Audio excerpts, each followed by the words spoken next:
कर रहे थे परमेश्वर के वचनों से।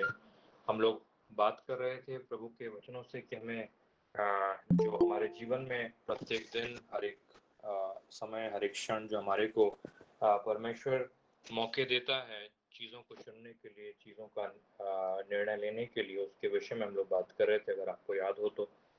और हम लोग जो बात कर रहे थे परमेश्वर के वचनों से, अनुवाद की किताब में एक बार फिर से पढ़ेंगे उस वचन को। अनुवाद की किताब का 30वां अध्याय 30 और उसका वचन 19 है ना। अनुवाद ड्यूटरनॉमी अनुवाद की किताब, और उसमें हम लोग बात कर रहे थे 30 अध्याय 30 और उसका 19th वर्स जो हम पढ़ रहे थे। उस वचन में इस प्रकार से लिखा हुआ है, अगर किसी को मिला हो तो पढ़िए जरा जल्दी से। मैं आज आकाश और पृथ्वी दोनों को तुम्हारे सामने इस बात की साक्षी बनाता हूँ कि मैंने जीवन और मरण, आशीष और शाप दोनों को तुम्हारे आगे रखा है। इसलिए तू जीवन ही को अपना ले कि तू और तेरा वंश दोनों जीवित रहें। Praise the Lord. और हम लोग जो बात कर रहे थे, अगर आपको स्मरण हो परमेश्वर के वचनों से, जिन बातों को हम लोग देख रहे थे वे बातें इस प्रकार से थी कि हमारे जीवन में बहुत सारे क्षेत्र हैं जिस क्षेत्रों से हम लोग बने हुए हैं, जुड़े हुए हैं। हो सकता है वो आपका आत्मिक जीवन हो, वो आपका साइकोलॉजिकल जीवन हो, आपका सामाजिक जीवन हो, आपका हेल्थ हो, आपका फाइनेंस हो, आपके वैवाहिक जीवन हो, या संतान का पालन पोषण हो। ये जितने भी जीवन हैं, इस जीवन के क्षेत्र हैं, इस सब से जुड़े हुए मैं और आप, हमारे पास में प्रत्येक दिन बहुत सारी चॉइसेस होती हैं जो हम लोगों को लेना पड़ती हैं, या हमें निर्णय लेना पड़ता है, या हमें कुछ बातों के विषय में निर्णय लेना पड़ता है, डिसीजंस लेना पड़ता है। और उन निर्णयों के विषय में हम लोग देख रहे थे कि परमेश्वर चाहता है कि जो निर्णय हम लोग लेते हैं, वो निर्णय हमारे जो हैं, हमारे निर्णय परमेश्वर जो चाहता है, या डिसीजन जिसको कहते हैं हम लोग, निर्णय हम लोग जो लें, परमेश्वर जो चाहता है वो ये चाहता है कि हम लोग जो निर्णय लेते हैं वो हम लोग आत्मा के अनुसार लें। हम लोग वो निर्णय जो हैं वो शरीर के अनुसार ना लें। अगर आपको याद हो, हम इस बारे में बात कर रहे थे कि शरीर के अनुसार वो निर्णय नहीं हो, वे निर्णय जो है हमारे वो आत्मा के अनुसार हो, शरीर के अनुसार में ना हो। इसके बारे में हम लोगों ने विस्तार से इस चीज को देख रहे थे कि परमेश्वर की मर्जी जो है, परमेश्वर की इच्छा जो है, वो ये है कि हम और आप जो चुने, वो प्रत्येक दिन परमेश्वर के वचन के अनुसार में आत्मा की बातों को चुने, आत्मिक बातों को चुने, और शरीर की बातों को न चुने। क्योंकि आत्मा जो है, बाइबल कहती है, मालूम है क्या करता है? बाइबल कहती है कि आत्मा तो जीवनदायक है। हमने पढ़ा था उस बात को कि आत्मा जो है वो क्या करता है? आत्मा जीवनदायक है। आत्मा चुनना या शरीर चुनना अपने आप में निर्णय नहीं होता, उसका अल्टीमेटली जो उसका रिजल्ट है, उस रिजल्ट के बारे में हम लोग बात कर रहे थे। जैसा कि मूसा ने कहा कि मैंने तुम्हारे सामने दो चुनाव रखे हैं और दो बातों में से कोई एक चीज को तुम्हें चुनना है, और वो कहता है कि तुम जीवन को चुन लो। जीवन के विषय में हम लोग बात कर रहे थे, अगर आपको याद हो, कि जीवन को चुन लो वो कहता है। और मृत्यु भी तुम्हारे सामने एक है ऑप्शन, वो कहता है, लेकिन मृत्यु तुम न चुनो, वो कहता है तुम जीवन को चुनो।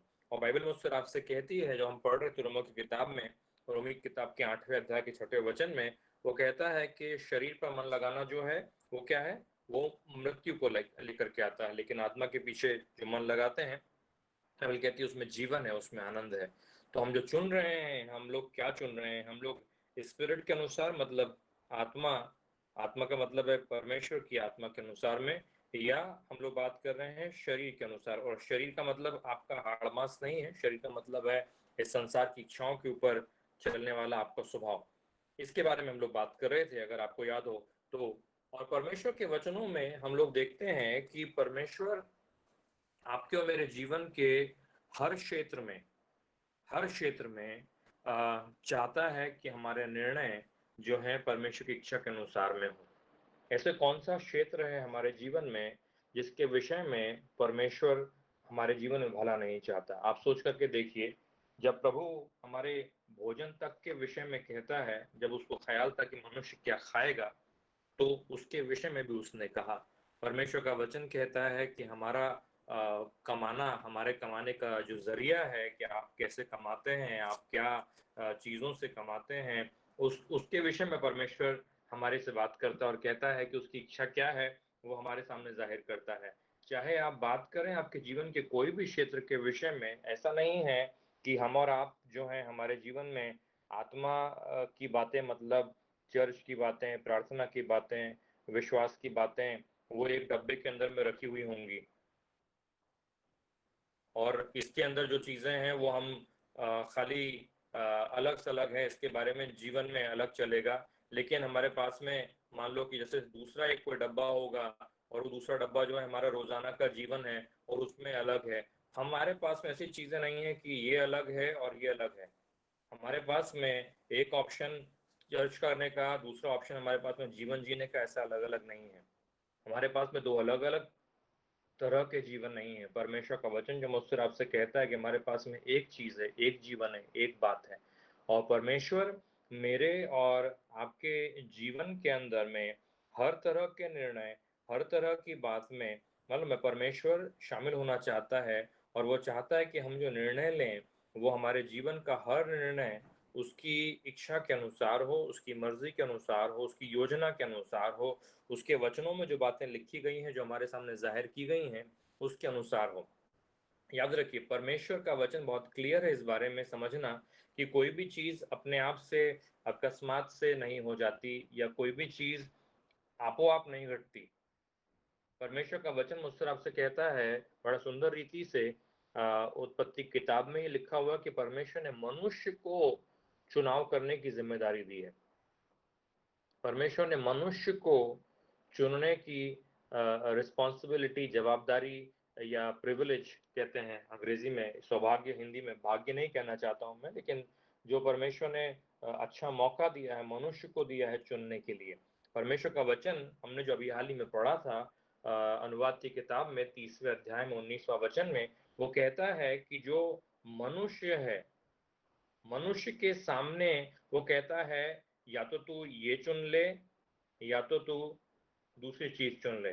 वो कहता है या तो तू यहाँ जीवन को चुन, या तो वो कहता है कि तू मृत्यु को चुनेगा। चुनने का जिम्मेदारी जो है वो मनुष्य के पास में है। चीजों के पास में जवाबदारी नहीं है कि अपने आप आ जाएगी। समझ में आया कि चीजें अपने आप, मृत्यु अपने आप मनुष्य के पास में नहीं आ जाएगी। और वो कह रहा है कि शांति भी जो है वो अपने आप, जीवन भी जो है वो अपने आप नहीं आ जाएगा। मेरे और आपके जीवन में बहुत सारी बातें हमारे चुनाव के ऊपर में, कि हम किन बातों को चूज करते हैं, हम किन बातों को अपने जीवन में निर्णय लेकर के हाँ कहते हैं, उस पर निर्भर करती है। बहुत सारी बातें, किन बातों के लिए हम जीवन में ना कहते हैं, उनके ऊपर निर्भर करती है। आप और मैं जान लें अच्छी तरह से कि हमारा जीवन जो है जवाबदारी का जीवन है, और बहुत सारी चीजों के लिए मुझे हाँ कहना है, आपको हाँ कहना है, और बहुत सारी चीजों के लिए आपको ना कहना है, मुझे ना कहना है। अपने आप से नहीं होगा कुछ भी, अपने आप से कुछ घटता नहीं ऐसे ही कि हमने नहीं चाहा था लेकिन हो गया। परमेश्वर का वचन कहता है कि सारी की सारी सृष्टि में परमेश्वर ने चुनाव करने की जिम्मेदारी, चुनाव करने के लिए, मालूम है आपको, इस दुनिया में सबसे ज्यादा बड़ा जो एक रिस्पॉन्सिबिलिटी काम है वो है कि परमेश्वर ने हमें इच्छा शक्ति दी है, और वो इच्छा शक्ति परमेश्वर ने मनुष्य को दी है, किसी और को नहीं। परमेश्वर का वचन बहुत स्पष्ट कहता है, वो कहता है कि मैंने तुम्हारे सामने, वो कहता है जीवन, और वो कहता है मैंने तुम्हारे सामने मृत्यु, वो कहता है दोनों दिए हैं। वो कहता है मैंने तुम्हारे सामने जीवन दिया है, मृत्यु दिया है। वो कहता है जीवन को तुम चुनोगे। कौन चुनेगा? आप चुनेंगे। जीवन आपको नहीं चुनेगा। प्रेज द लॉर्ड, इन अ वे किया है, क्योंकि यीशु मसीह खुद जीवन और उसने हमको चुना है, हमने उसको नहीं चुना। लेकिन उसके बारे में बात नहीं कर, हमारे जीवन में प्रत्येक दिन मैं और आप जो पाते हैं, ऐसा नहीं है कि, मैंने आपको पिछले बार समझा रहा था इस चीज को, कि परमेश्वर का वचन कहता है कि बहुत सारी चीजें हैं, बहुत सारे सिद्धांत है परमेश्वर के वचनों में, और सिद्धांतों के आधार पे बहुत सारी चीजें होती हैं, और अनुग्रह का एक सिद्धांत है। लेकिन मैं आज इस समय अनुग्रह के सिद्धांत के बारे में बात नहीं कर रहा हूँ, क्योंकि अनुग्रह का सिद्धांत आपने जो किया उसको मिटा करके आपको आशीष देने की ताकत रखता है। और परमेश्वर ने वैसा किया है यीशु मसीह में, कि हमारे अपराधों को हमसे दूर कर दिया, हमारे पापों को हमसे हटा करके हमसे अलग कर दिया, और मुझको और आपको आशा के स्थान में लाया है, आशीषों के स्थान में लाया है। प्रभु का वचन कहता है कि परमेश्वर ने हमें स्वर्गीय स्थानों में हर प्रकार की आशीषें दी हैं। यीशु मसीह में परमेश्वर ने स्वर्गीय स्थानों में हमें हर प्रकार की आशीषों से भरा है। तो एक वो सिद्धांत है जो कि परमेश्वर के वचनों में अनुग्रह का सिद्धांत है, लेकिन मैं उस सिद्धांत के बारे में आपसे बात नहीं कर रहा हूँ। मैं जो आपसे इस समय बात कर रहा हूँ प्रियो, मैं आपसे बात कर रहा हूँ परमेश्वर के वचन में एक और ये सिद्धांत है जिसे हमने पढ़ा था गलातियों की किताब में 6वें अध्याय से। और एक बार फिर से आपको मैं याद दिलाना चाहता हूँ कि हे भाइयों, धोखा ना खाओ। 6वां अध्याय वचन 7 और 8 जिसे मिला हो पढ़िए। गलाती का रासपत्र, गलातियों की किताब 6वां अध्याय वचन 7 और 8।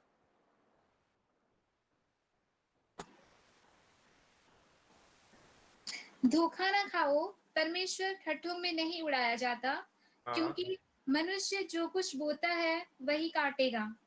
क्योंकि जो अपने शरीर के लिए बोता है वह शरीर के द्वारा विनाश की कटनी काटेगा, और जो आत्मा के लिए बोता है वह आत्मा के द्वारा अनंत जीवन की कटनी काटेगा। ठीक है। हम लोग जानते हैं कि यदि हम लोग गेहूं का दाना बोएंगे तो गेहूं उगेगा, यदि हम लोग राइस का दाना बोएंगे तो राइस उगेगा, यदि हम लोग एप्पल लगाएंगे तो एप्पल उगेगा, यदि हम लोग बनाना लगाएंगे तो बनाना उगेगा। हम लोग सब जानते हैं। ये दूधी लग रहा है तो कोई बात नहीं, बैंगन लगाएंगे तो बैंगन उगेगा। जो भी आप अ, बीज लगाते हैं वही उगता है, बदलता नहीं। जो आपने बोया वही ऊपर आएगा। परमेश्वर के वचनों में ये बोने वाला सिद्धांत भी एक है कि हमने जो बोया है जमीन के अंदर में वही बाइबल कहती है कि हम काटेंगे। ये पहला सिद्धांत है जो उत्पत्ति की किताब में दिया गया। अनुग्रह तो बाद में आया। परमेश्वर का वचन कैसा है कि व्यवस्था पहले हमें दी गई, बोने और काटने का सिद्धांत हमें पहले दिया गया। जो लोग संसार के यीशु मसीह को नहीं भी जानते हैं, जो लोग यीशु मसीह को नहीं जानते हैं, उनके लिए भी ये सिद्धांत काम करता है। जो लोग यीशु मसीह को जानते हैं, यदि विश्वास करें तो वो इस सिद्धांत के ऊपर निकल कर के अनुग्रह के सिद्धांत में आ सकते हैं। लेकिन उसके बावजूद भी हमारे जीवन की बहुत सारी चीजें हैं जो इस सिद्धांत के ऊपर आधारित हैं और इस सिद्धांत के ऊपर में काम करती हैं।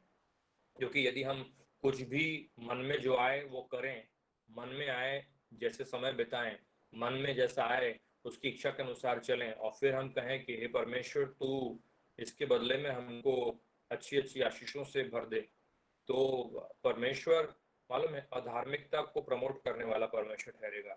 परमेश्वर अनैतिकता को बढ़ाने वाला परमेश्वर ठहरेगा। लेकिन परमेश्वर ऐसा नहीं है।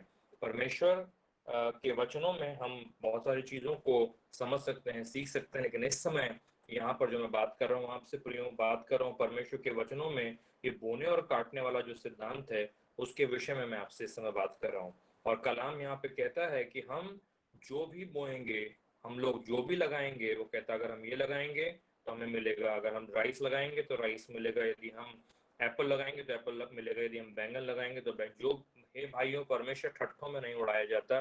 जो मनुष्य बोता है, जो भी बोता है, जो भी जमीन के अंदर डालता है, और जमीन मतलब यहाँ पर मैं बात कर रहा हूँ आपका जीवन, आप जो कुछ भी जमीन में बोते हैं बाइबल कहती है वही ऊपर आने वाला है।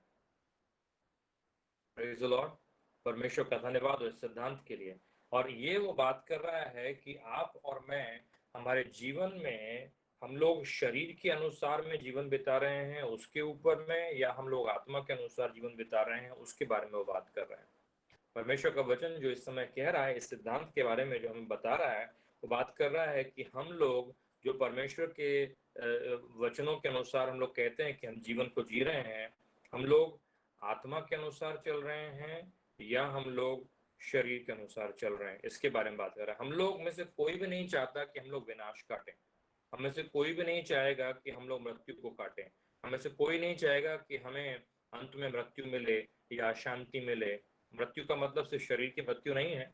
अशांति में रहना भी मृत्यु के समान है, क्लेश में रहना भी मृत्यु के समान है, चिंताओं परेशानियों में रहना भी मृत्यु के समान है। हम लोग उसके बारे में बात कर रहे हैं। कोई नहीं चाहता, बुरे से बुरा व्यक्ति भी इस संसार का, मालूम है, मृत्यु नहीं चाहता। हम में से कोई नहीं चाहता। सब लोगों को चाहिए मालूम है क्या, कि हमको कैसे जीवन मिले। हम सब लोग ये चाहते हैं कि जीवन मिले, लेकिन उसके बावजूद हमें पता नहीं। मैंने आपसे पिछली बार, आपको याद हो, एक चीज कही थी, और वो इस प्रकार से कहा था मैंने आपको कि यदि आपको पता है कि आप निर्णय ले रहे हैं तो आप संभाल के निर्णय लेते हो, है ना। यदि आपको नहीं पता कि आप निर्णय ले रहे हो तो हम लोग बड़े आसानी से अपने जीवन को जीते चले जाते हैं। मैंने आपसे कहा था, एक उदाहरण दिया था मैंने आपको, कि यदि आप घर भाड़े पे लेने के लिए जा रहे हो तो आप 4-5 घर देखते हो और उसके बाद में निर्णय लेते हो कि कौन से घर में रहना है। क्यों? क्योंकि आपको मालूम है कि आप इस समय एक निर्णय लेने की कोशिश में हो या निर्णय लेने की प्रोसेस में हो, लेकिन कईयों बार हम और आप हमारे जीवन में मालूम भी नहीं होता कि हम निर्णय ले रहे हैं, हमें पता नहीं होता कि हमारे हमारे जीवन में जो है हमारे निर्णय लिए जा रहे हैं और हम लोग यूं ही कुछ चीज़ों को कर डालते हैं। याद रखिए, मैंने आपसे कहा था, एक सिंपल उदाहरण दिया था मैंने आपको, और वो ये कि प्रत्येक दिन हमारे जीवनों में हम लगभग 35,000 रिसर्च के अनुसार में निर्णय लेते हैं। ज़्यादा होंगे, परंतु फिर भी छोटी छोटी चीज़ों से लेकर के बड़ी बड़ी। और ऐसी कौन सी चीज़ है जिसमें परमेश्वर को इंटरेस्ट नहीं है? ऐसी कौन सी चीज़ है जिसमें परमेश्वर आपके जीवन में चाहता नहीं कि आप परमेश्वर को अपने जहन में रख के या अपने ध्यान में रख करके या अपने जहन में रख करके आप निर्णय लें? ऐसी कोई भी चीज नहीं होगी जो परमेश्वर नहीं चाहता कि आप उसको इन्वॉल्व किए बगैर कर लो। परमेश्वर का वचन कहता है मुझसे और आपसे कि क्या, कि अपनी बुद्धि का तू सहारा मत लेना, लेकिन अपने सब मार्गों में क्या करना, परमेश्वर को एक्नॉलेज करना, तो वही तेरे लिए मार्गों को क्या करेगा, सफल करेगा। तो परमेश्वर का वचन कहता है कि कितने सब मार्गों में, है ना, बाइबल कहती है कि क्या करो, acknowledge him in all your ways. Hindi में क्या है, अपने ये जाइए आप एक सेकंड में हिंदी बाइबल खोलता हूँ, एक सेकंड दीजिए मुझे। नीति वचन की किताब में, नीति सूत्र की किताब, सब काम करना, हाँ क्या लिखा है, उसी को स्मरण करके सब काम करना, उसी को स्मरण करके सब काम करना। ठीक है,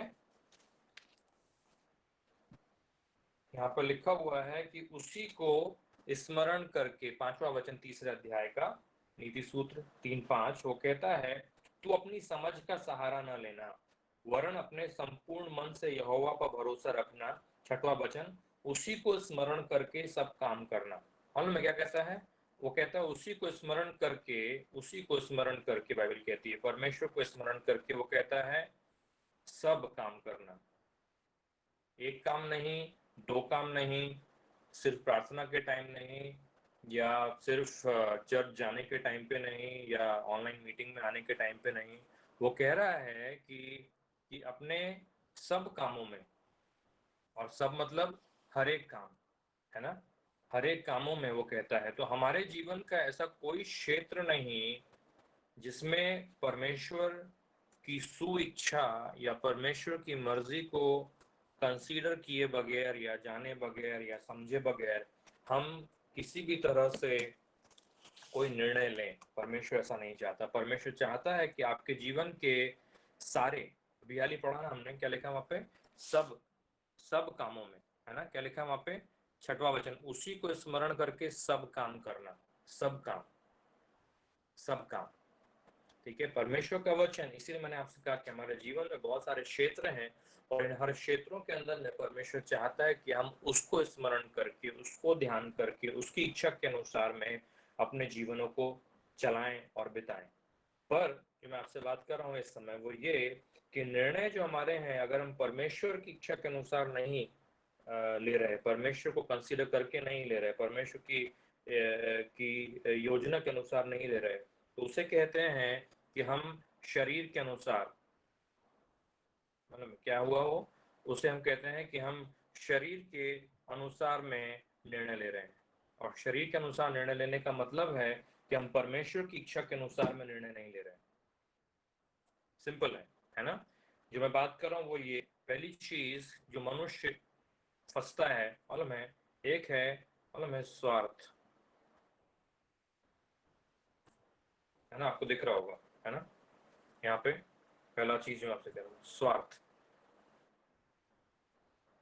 स्वार्थ मतलब कि जो भी चीज करना है वो मेरी मर्जी के अनुसार में होना चाहिए, मेरी इच्छा के अनुसार होना चाहिए, मैं जो चाहता हूँ वैसा होना चाहिए, मेरे हित में होना चाहिए, मेरे फायदे के लिए होना चाहिए, हमारे अपने शरीर के आराम के लिए, हमारे पैसों की बढ़ती के लिए, हमारे हमारे हित में, बेसिकली हर तरह से। स्वार्थ मतलब आप सबको समझेगा, शब्द मराठी में भी शायद वही स्वार्थी होगा, आपला हेतू या ऐसा कुछ शब्द है, कोई मराठी का कोई इक्विवेलेंट है या सेम स्वार्थ है मराठी में वर्ड? स्वार्थ भी और हित भी है, हित और स्वार्थ दोनों है। स्वार्थ, हित मतलब फिर भी एक तरह से पॉजिटिव वर्ड भी हो सकता है, परंतु स्वार्थ मतलब सेल्फिशनेस अंग्रेजी में शब्द है, मतलब एक नेगेटिव सेंस आता है उसमें। स्वार्थ, स्वार्थ मतलब हम अपने ही बारे में, अपने ही चीजों के बारे में, अपनी ही वस्तुओं के बारे में सोचते रहते हैं, उसका ध्यान करते रहते हैं, उसकी केयर करते रहते हैं, उसकी बढ़ोतरी करते रहते हैं, चाहे उसके लिए किसी और का नुकसान क्यों ना हो जाए। मैं आपको एक उदाहरण देता हूँ। परमेश्वर का वचन मुझसे आपसे कहता है, पहला पाप जब हुआ आदम की वाटिका में, आदम और हव्वा, परमेश्वर का वचन कहता है परमेश्वर सामने आया, परमेश्वर ने मनुष्य से बात की और बोलने लगा कि तूने क्यों उस फल को खा लिया। मालूम है आदम ने परमेश्वर से क्या कहा? परमेश्वर से आदम ने कहा, आप सब जानते हैं, फेमस लाइन है, उसने कहा मैंने इसलिए फल खाया क्योंकि जो स्त्री तूने मुझे दी है उसने मुझे दिया है ना। जिस स्त्री को तूने मुझे दिया उसने मुझे फल दिया और मैंने लिया और खा लिया। मालूम है परमेश्वर। माइक चालू है किसी का? माइक बंद कीजिए प्लीज, माइक बंद कीजिए। हाँ, परमेश्वर का वचन मुझसे कहता है और आपसे कहता है कि मनुष्य आदम ने अपने फायदे के लिए, अपने बचाव के लिए, अपने आप को परमेश्वर के दंड से बचाए रखने के लिए आरोप जो है किसी और के ऊपर डाल दिया। मतलब मालूम है क्या है? स्वार्थ है। क्यों स्वार्थ है? क्योंकि मैंने अपने हित की, अपने फायदे की रक्षा की और उसके लिए कीमत किसी और के जीवन से निकाल ली। मालूम है, उसे कहते हैं स्वार्थ, उसे कहते हैं स्वार्थ। लोग अपनी गाड़ी में पेट्रोल है लेकिन दूसरे की गाड़ी से घूमना है, उसे कहते हैं स्वार्थ। कि अपने आप को बचाना, अपने आप को बढ़ाना, अपने आप के हित के बारे में सोचना, अपने ही विषय में ख्याल रखना। परमेश्वर का वचन कहता है, फिलिपियों की पत्री में जाइए, दूसरा अध्याय, फिलिपियों की पत्री दूसरा अध्याय और उसका तीसरा वचन।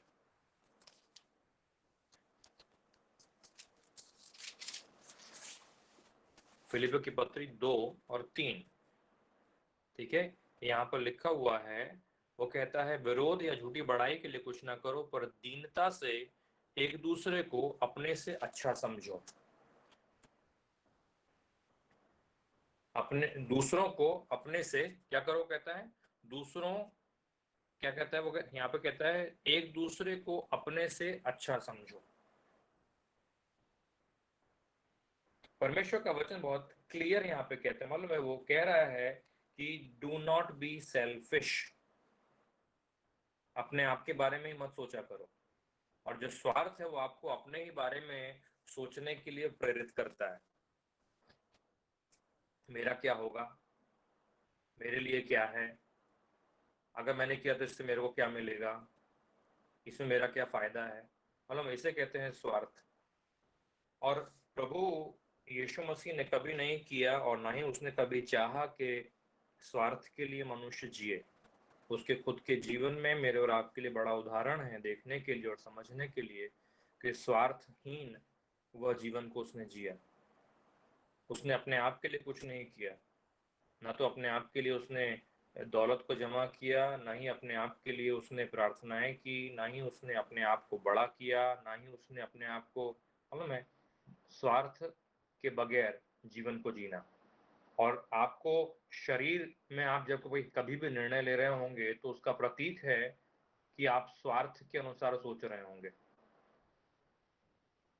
आप खुद जान सकते हैं, खुद विचार कर सकते हैं कि स्वार्थ क्या होता है। आपके पास है परंतु दूसरों को नहीं देंगे। आपके पास में हो सकता है कि आप कर लें लेकिन आप नहीं करेंगे। अपने आप के विषय में ज्यादा सोचना, दूसरों के लिए कम सोचना। और परमेश्वर का वचन फिलिपियों 2:3 में यहाँ पे कहता है कि अपने आप के विषय में मत सोचा करो, वो कहता है दूसरों को अपने से अच्छा समझो, ठीक है। और 4th वर्स में यहाँ लिखा हुआ है, हर एक अपने ही हित की नहीं वरन दूसरों के हित की भी चिंता करे, ठीक है। नेक्स्ट वर्स में क्या लिखा है? अपने ही हित की नहीं लेकिन दूसरों के हित की चिंता किया करे। दूसरों को क्या मिलेगा, दूसरों का क्या फायदा होगा इससे। दूसरों, यीशु मसीह ने स्वार्थ नहीं सोचा, उसने अपना प्राण हमारे लिए दे दिया। इसको कहते हैं स्वार्थहीन। अपने आप के फायदे के लिए नहीं, अपने आप के फायदे के लिए नहीं। बाइबल कहती है कि जब हम पापी ही थे, यीशु मसीह ने हमारे लिए, अपने आप के लिए नहीं, हमारे लिए अपनी जान दे दी। Praise the lord. समझ में आया? और मैं दूसरी चीज जो मैं आपसे कह रहा हूं वो ये है कि मनुष्य जो है वो दूसरा चीज जिसमें पड़ता है वो है घमंड।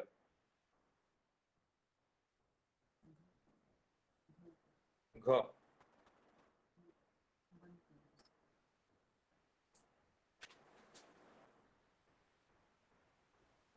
घमंड। ओके, घमंड समझ रहे हैं? मराठी में क्या होता है? वर्ड सेम है, अंग्रेजी में कहते हैं प्राइड। कोई कुछ बोल रहा है? मुझे आवाज नहीं आ रही। घमंड, इसके बारे में बात करूंगा। घमंड, घमंड मतलब देखो मैं बड़ा हूं।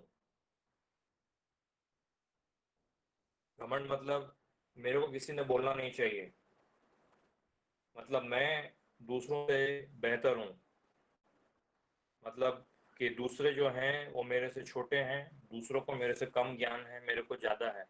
दूसरे मेरे से कम सुंदर है, मैं उनसे ज़्यादा सुंदर हूँ। और दूसरों के पास में कम ताकत है, मेरे पास में ज़्यादा है। दूसरे मेरे से कम लोगों को जानते हैं, मैं ज़्यादा लोगों को जानता हूँ। घमंड। और घमंड परमेश्वर का वचन मुझसे आपसे कहता है मालूम है क्या? कि प्राइड गोज बिफोर डिस्ट्रक्शन। कि घमंड मालूम है विनाश के आगे आगे, विनाश, घमंड जो है वो विनाश के आगे आगे चलता है। प्राइड गोज बिफोर डिस्ट्रक्शन, है ना? परमेश्वर का वचन कहता है कि प्राइड गोज बिफोर डिस्ट्रक्शन। जो घमंड है उसके पीछे पीछे, बिल्कुल पीछे पीछे विनाश चला आता है। परमेश्वर का वचन कहता है शाऊल, बहुत सारे लोग हैं ऐसे परमेश्वर के वचनों में जिन्हें घमंड हो गया, और जब कभी उन्हें घमंड हुआ वे लोग गिरा दिए गए। मालूम है शैतान का पाप जो था वो घमंड था कि मैं ऐसा हूं, मैं इतना बुद्धिमान हूं, मैं इतना सुंदर हूं,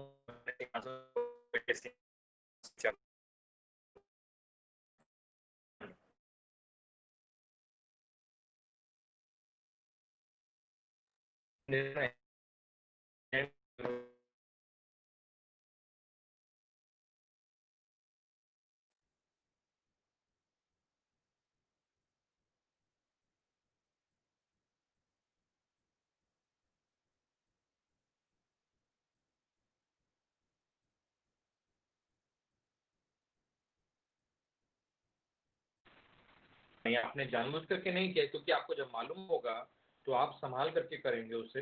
लेकिन कई बार हमारे जीवन के निर्णय जो होते हैं, वे निर्णय हमें मालूम नहीं पड़ता कि वे लिए जा रहे हैं, और आपको पता नहीं कि आप कई बार घमंड के द्वारा मोटिवेटेड होकर के, जो मैं बात कर रहा था वचन आपसे, वो है नीति सूत्र डिस्ट्रक्शन। अगर किसी को मिला हो तो पढ़ लीजिए।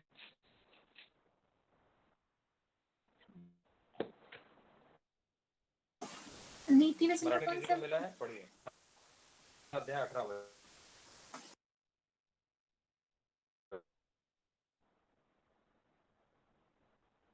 लिखा है विनाश के पहले गर्व और ठोकर खाने से घमंड आता है। विनाश के गर्व घमंड ही है, और ठोकर खाने से पहले घमंड आता है ना? परमेश्वर का वचन बहुत क्लियर है, वो नहीं चाहता कि हम सोच करके देखिए हमारे जीवन के प्रत्येक दिन के निर्णयों में कहाँ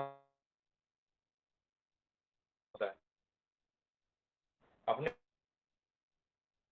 जाते हैं, अपने हित के आगे निर्णय जाते हैं, आप उसके फायदे के लिए सोच कर कि फायदा गलत है। परमेश्वर आपकी आवाज कट कट के आ रही है।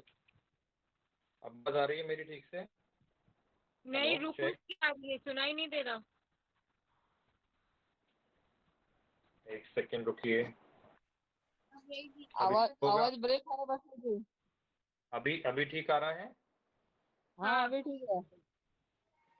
अभी ठीक हो गया आवाज? यस। Okay, thank you. परमेश्वर का वचन कहता है मुझसे आपसे घमंड के विषय में कि जो विनाश है और जो ठोकर खाना है वो गर्व के बिल्कुल पीछे पीछे, घमंड के बिल्कुल पीछे पीछे आता है। विनाश के पहले गर्व और ठोकर खाने से पहले घमंड आता है। नीति सूत्र की किताब में 16 अध्याय का 18 वचन हमने पढ़ा, उसमें लिखा हुआ है। और हमारे जीवन के निर्णयों के बारे में बात कर रहा हूँ, एवरीडे के डिसीजंस के बारे में बात कर रहा हूँ। कितनी सारी चीजें स्वार्थ के द्वारा प्रेरित होती हैं, कितनी सारी चीजें घमंड के द्वारा प्रेरित होती हैं। मालूम है, काफी सारी चीजें जो हैं, आपको बताता हूँ, मालूम है, आपके जीवन में आत्म प्रशंसा,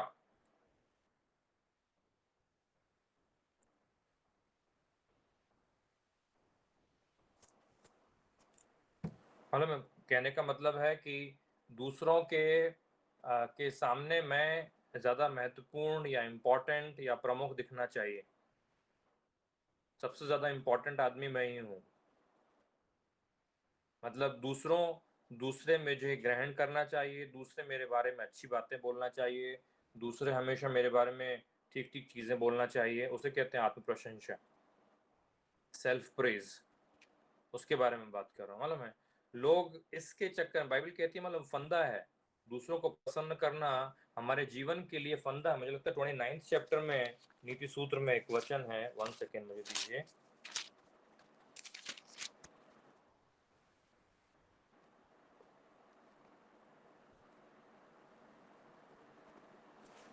नीति सूत्र 29 और उसका वर्स 5, एक सेकेंड।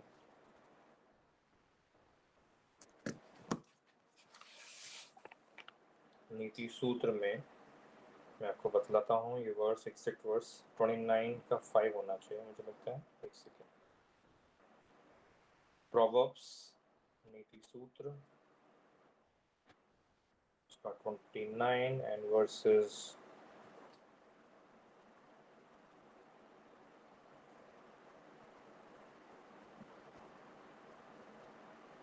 नहीं, मैं आपको ये वर्स एग्जैक्ट बताता हूँ कौन सा वर्स है। ये वर्स है, मतलब दूसरों को प्रसन्न करना फंदा है, दूसरों की प्रसन्नता के लिए जीना जो फंदा है। हाँ शंकर, वही है।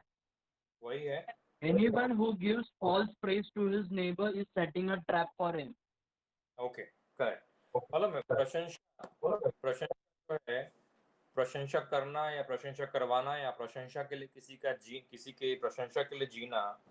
मालूम है, कई बार लोग यहाँ इसमें बुरा मान जाते हैं कि मैंने नया शर्ट पहना लेकिन आपने मेरी तारीफ नहीं की कि अच्छा लग रहा है। छोटी छोटी चीजें हैं जो मैं आपको बता रहा हूँ, वो हमारे जीवन में हम किस लिए जी रहे हैं, किस कारण से जी रहे हैं, हमारा मोटिवेशन क्या है, कहाँ से वो चीजें निर्णय लेने के लिए हमारे जीवन में आ रही हैं। मालूम है, एक और चीज मैं आपसे कहना चाहता हूँ, मालूम है, वो है कि हम अपने, एक सेकेंड थोड़ा बड़ा करने दीजिए, मुझे लिखने के लिए आसानी होगी। ओके, तो मैं दूसरा चीज मालूम है कि अपने अधिकार के लिए,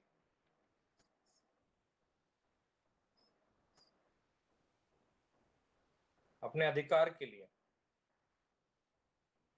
मुझे पता है अधिकार अच्छी चीज है, अधिकार अच्छी चीज है, अधिकार लेना अच्छी चीज है। यदि आप आत्मिक युद्ध में हैं तो अपने अधिकार के लिए खड़े हो जाइए, अपने अधिकार को ले लीजिए और उसके लिए परमेश्वर का धन्यवाद हो। लेकिन कभी आपने अगर पहला कुरिन्थियों की किताब को ध्यान से पढ़ा हो तो पौलुस कहता है कि तुम लोगों में आपस में झगड़े झगड़े हो रहे हैं, और वो भी इसलिए क्योंकि तुम्हारे में से, वो कहता है, कुछ लोग अपने कोर्ट केस के लिए जा रहे हो, एक दूसरे के ऊपर में आरोप लगा रहे हो, एक दूसरे को नीचे गिरा रहे हो, और वो कहता है वो भी अन्य जातियों के सामने जाते हो ताकि अपने अपने हित के लिए वहां पर कोर्ट केस लड़ सको। वो कहता है तुम पहले ही से पूरी तरह से हार गए। Why not rather be wronged? Why not rather be cheated? परमेश्वर का वचन कहता है। वो कहता है अधिकार को छोड़ने के विषय में, वो बात कर रहा है अधिकार को छोड़ देने के बारे में। Praise the Lord।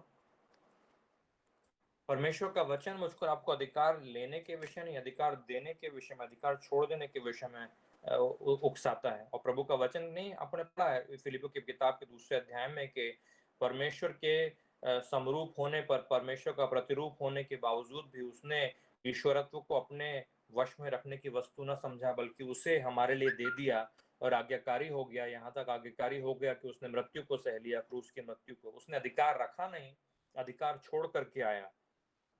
और मुझे और आपको भी वो अधिकार छोड़ने के विषय में कहता है, अधिकार को लेने के लिए नहीं, क्योंकि अधिकार को लेने के चक्कर में तो लोग लड़ रहे हैं, मर रहे हैं, कट रहे हैं, काट रहे हैं।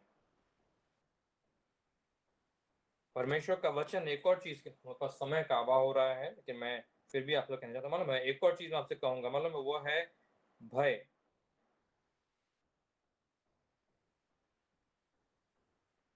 या हम लोग कहते हैं दूसरे शब्द है डर, भय। बहुतों के जीवन में मालूम है भय के कारण बहुत सारी चीजें हम लोग करते हैं। किसी का हो सकता है, किसी आदमी का डर हो सकता है, किसी परिस्थिति का डर हो सकता है, शैतान का डर हो सकता है, दुष्ट आत्माओं का डर हो सकता है, किसी का डर कि कोई कुछ क्या बोलेगा तो फटाक से झूठ बोल दिया, आपको पता नहीं। लेकिन भय कई बार आपको प्रेरित कर रहा है। जो मैं आपसे बात कर रहा हूँ इस समय, इन इन 5 चीजों को मैंने यहाँ पर लिखा हुआ है, और भी ऐसी चीजें होंगी, लेकिन इस समय मैं आपसे 5 चीजों के बारे में बात कर रहा हूँ जो मैंने यहाँ पर लिखी है क्या? स्वार्थ, अपने बारे में सोचना।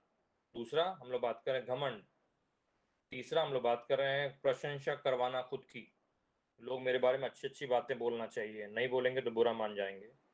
अपने अधिकार के बारे में, मेरा है, मुझे मिलना चाहिए, मेरा पहला नंबर था, उसका नहीं था। याद है आपको यीशु मसीह ने वो दृष्टांत बताया था कि आदमी गया बार बार बाजार में और उसने काम करने के लिए नौकरों को लेके आ गया, एक घड़ी, दूसरी घड़ी, तीसरी घड़ी, चौथी घड़ी करते करते लास्ट मिनट भी गया और उसने कुछ लोगों को हायर कर लिया, बोला कि तुम्हें 1 तोड़ा दूंगा।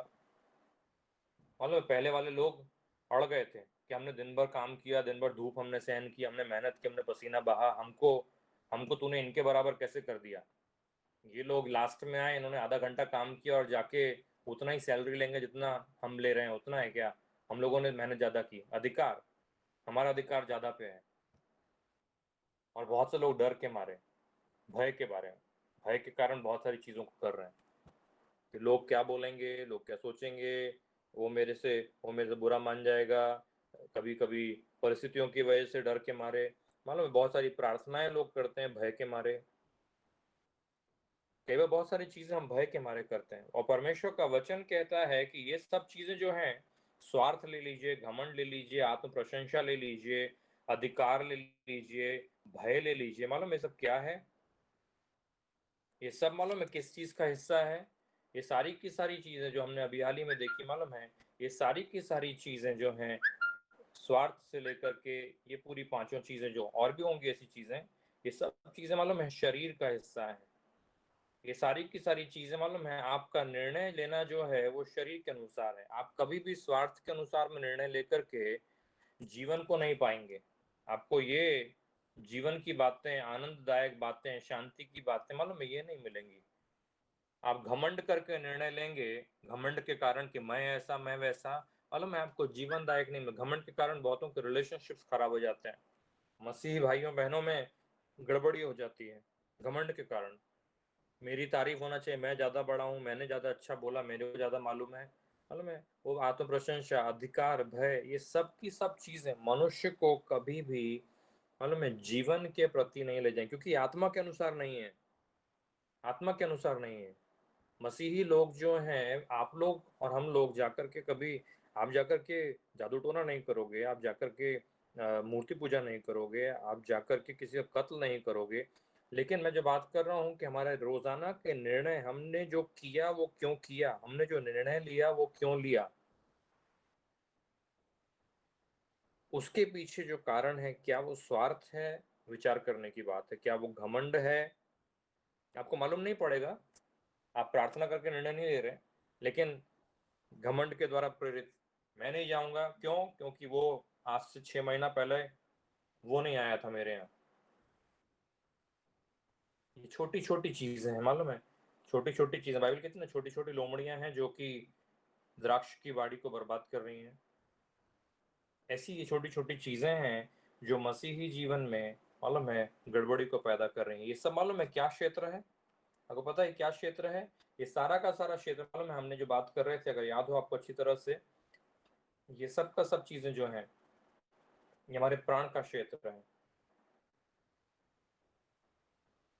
आपका सोल, आपका प्राण, आत्मा नहीं, आपका प्राण, जहां पे क्या है, हमने बात किया था मालूम है, आपके थॉट्स, आपकी विल, आपके इमोशंस, जहां पे आपके विचार, आपकी इच्छा शक्ति और आपकी भावनाएं, सब यही तो हैं।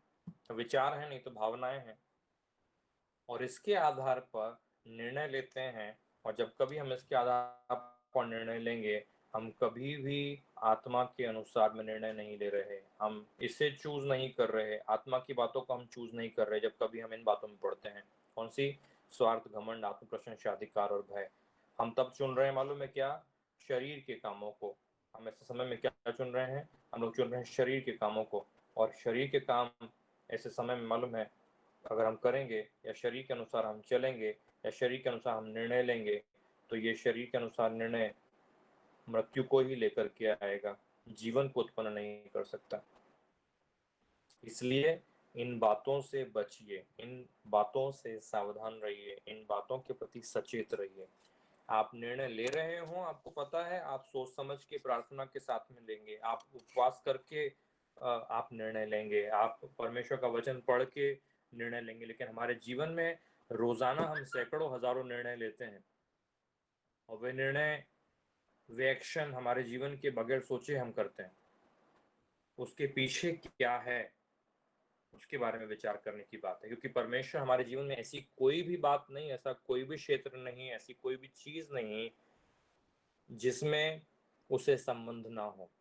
वह हम में से हर एक के जीवन के हर बातों से संबंध रखता है, और वह चाहता है कि मैंने तुम्हारे सामने जीवन और मृत्यु, मैंने तुम्हारे सामने आशीष और श्राप दोनों रखा है, तुम जीवन को चुन लो। जीवन को चुनना मतलब हम लोग आत्मा की बातों को चुने। आत्मा की बातों को चुनना मतलब शरीर के अनुसार नहीं चुनना। शरीर के अनुसार नहीं चुनना मतलब सावधान रहना इन क्षेत्रों में, स्वार्थ से, घमंड से, आत्म प्रशंसा से, अधिकार जताने से, भय या भयभीत हो जाने या डरपोक बन करके रहने से। Praise the Lord, praise the Lord, है ना? समझ में आए हमारे? तो परमेश्वर का धन्यवाद हो इन बातों के लिए जो आज हम कर पाए। यदि आपके पास में कोई भी सवाल है, आप इस समय पूछ सकते हैं। जो मैंने आपके सामने पूरा चित्र भी रखा है, जो मैं अभी तक आपको बताते बताते ड्रॉ कर रहा था। यदि कोई भी सवाल हो आपके पास में, तो आप जरूर पूछ सकते हैं, ताकि हम उसके बारे में बात कर सकें, और उसके बाद में हम प्रार्थना करके आज की सभा को समाप्त करेंगे।